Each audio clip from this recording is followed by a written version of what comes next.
how to follow people on Threads app.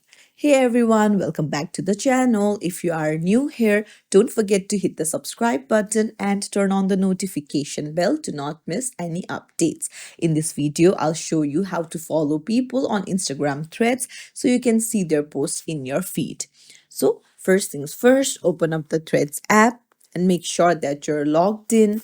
Now, tap on the search icon at the bottom of the screen. Now, here you will see various follow suggestions.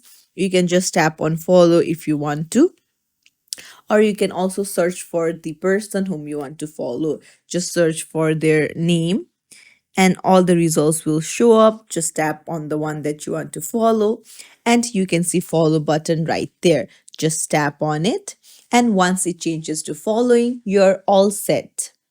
And that's it. You can easily follow people on your Threads app. If this video helped you, don't forget to like, share, and subscribe for more easy tech tutorials. Thank you for watching.